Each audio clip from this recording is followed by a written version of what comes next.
هذا القرآن يوحدنا لطريق الخير يوجهنا الله تعالى أنزله ورسول الله معلم. بسم اللہ الرحمن الرحیم. نماز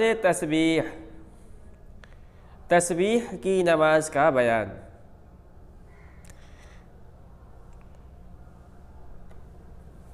نماز تو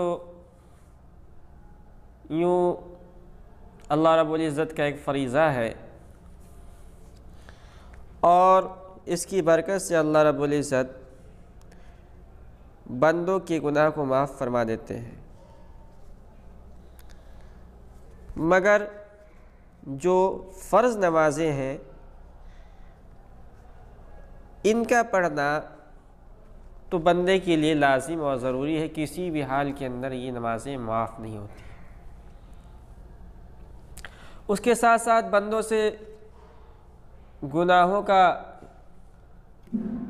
سرزد ہونا یہ بشری تقاضے کے موافق ہے.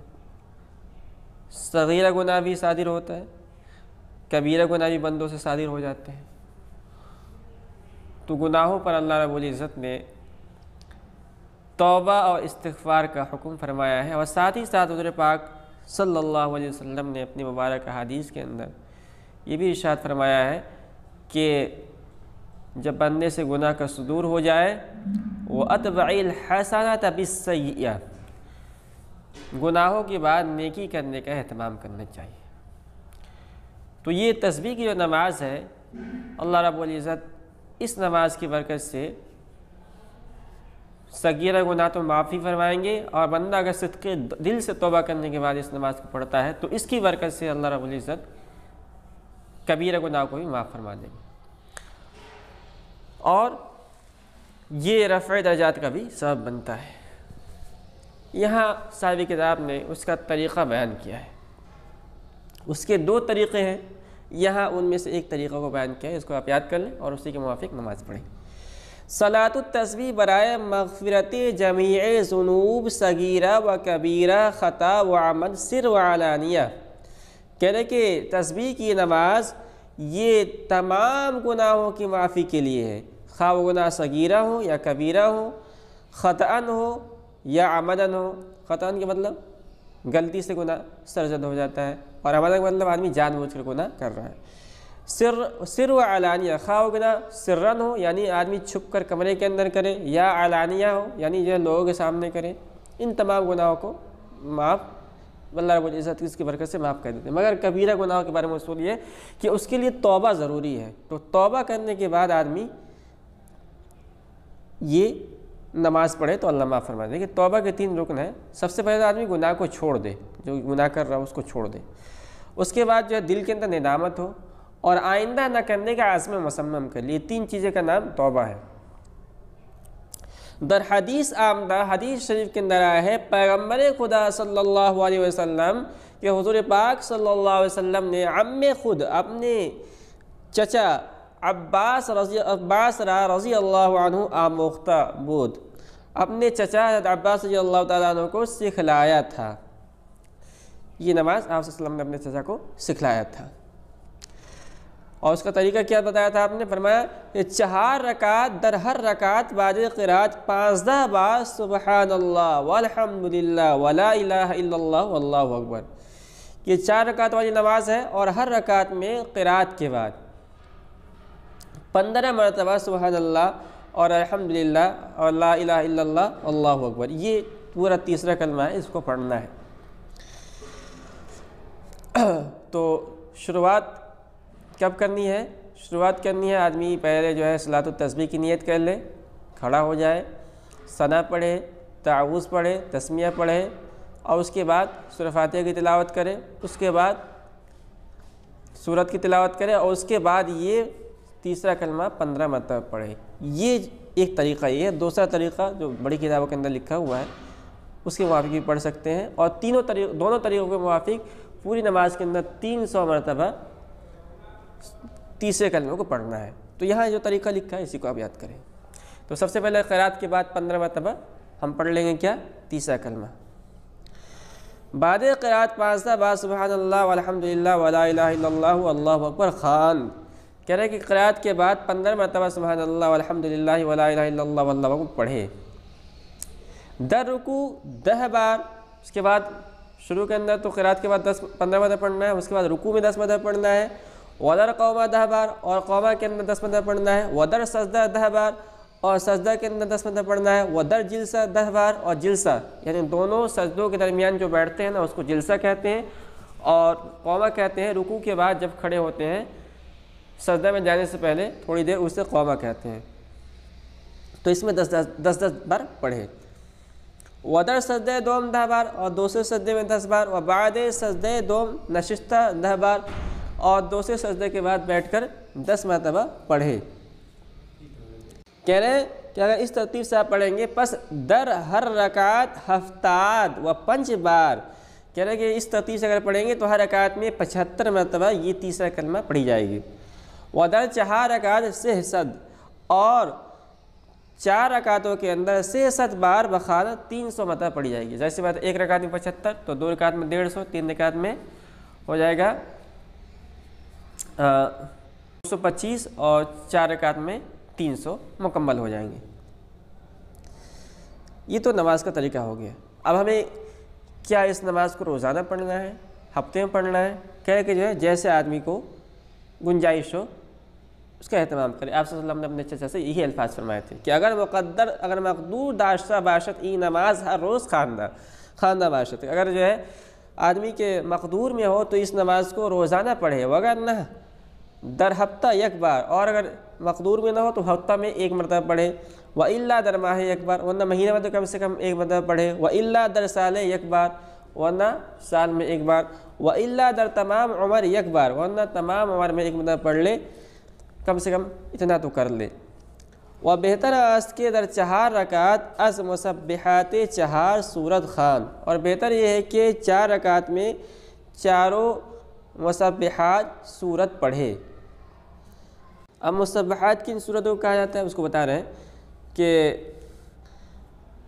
ومسبحات 7 صورت است، مسبحات ان 7 صورتوں کو کہا جاتا ہے: سورہ بنی اسرائیل، حدید، سورہ حشر، سورہ وصف، سورہ صف، یہ سورہ صف 28 بارے کے اندر، سورہ جمعہ اور سورہ تغابن اور سورہ اعلیٰ۔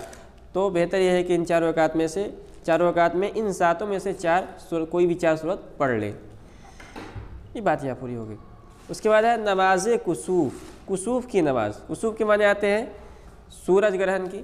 سورج گرہن جب ہو جائے تو اس وقت یہ نماز پڑھی جاتی ہے، اور حضور پاک صلی اللہ علیہ وسلم نے متعدد احادیث کے اندر اس بات کی طرف اشارہ فرمایا کہ اس وقت اللہ رب العزت، سورج گرہن جو ہوتا ہے یہ اللہ رب العزت کی نشانی میں سے ایک نشانی ہے، اور یہ اللہ رب العزت کے غیظ و غضب کا مظہر ہوتا ہے، اس لیے اس وقت دعا استغفار کا اہتمام کرنا چاہیے اور اس نماز کو پڑھنی چاہیے۔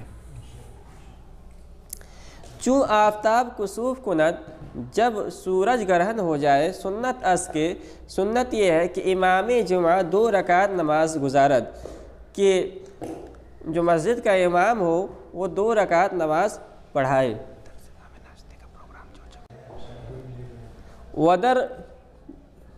ودر ہر رکعت 1 رکوع کند، اور ہر رکعت کے اندر 1 رکوع کرے، مثل دیگر نماز دوسری نمازوں کی طرح۔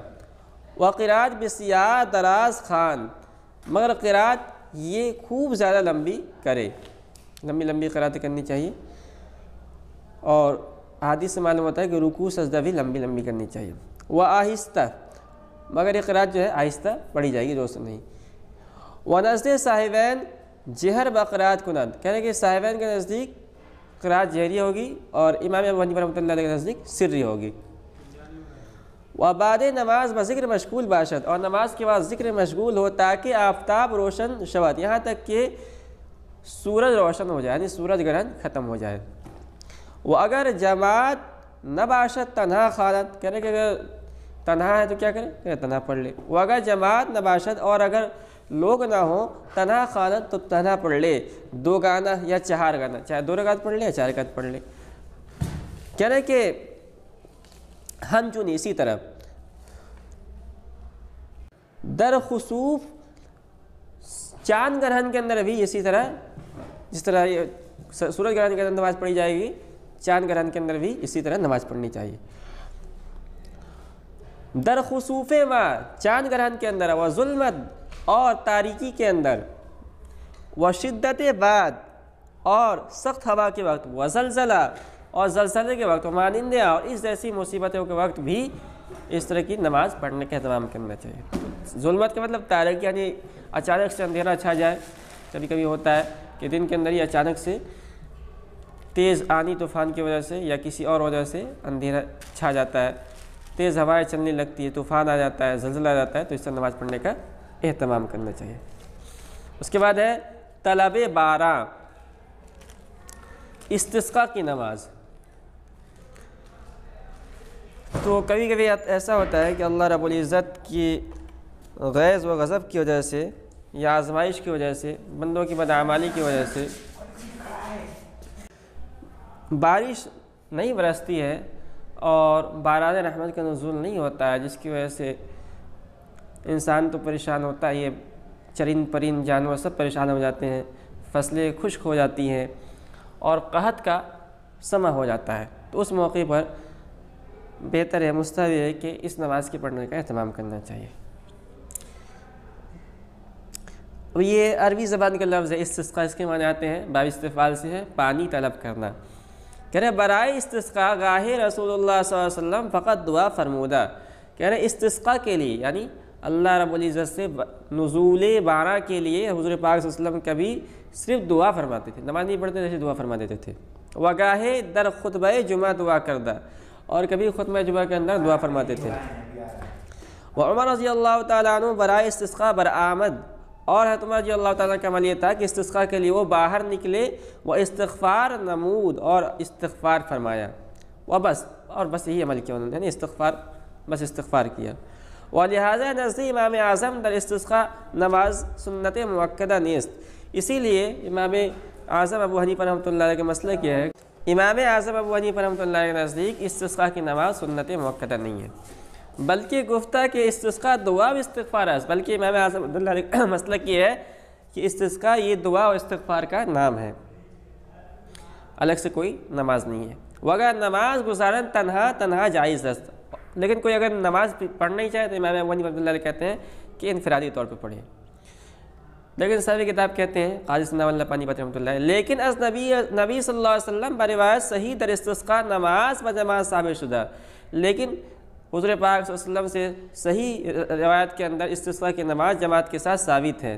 لہٰذا ابی یوسف رحمۃ اللہ علیہ، محمد رحمۃ اللہ علیہ و اکثر علماء گفتان، اس لیے امام ابی یوسف رحمۃ اللہ علیہ، امام محمد رحمۃ اللہ علیہ نے اور اکثر علماء نے کہا ہے کہ امام ہمراہ جماعت مسلمین بمصلی برآیت، کہ امام مسلمانوں کی جماعت کے ساتھ عیدگاہ میں جائے، و کفار ہمراہ نباشند، اور ان کے ساتھ غیر مسلم نہ ہو، صرف مسلمان جائے، و امام بجماعت دوگانہ نماز گزارد، اور امام جماعت کے ساتھ 2 رکعت نماز ادا کرے، و قرات بجہر خوان، اور جہری قرات کرے، و بعد نماز مثل عید 2 خطبہ خواند، اور نماز کے بعد عید کی طرح 2 خطبہ دے، و استغفار کند، اور استغفار کرے، و دعائے استسقاء بادعیہ معصورہ بخواند، اور دعائے استسقاء جو کہ احادیث کے اندر منقول ہے وہ پڑھے۔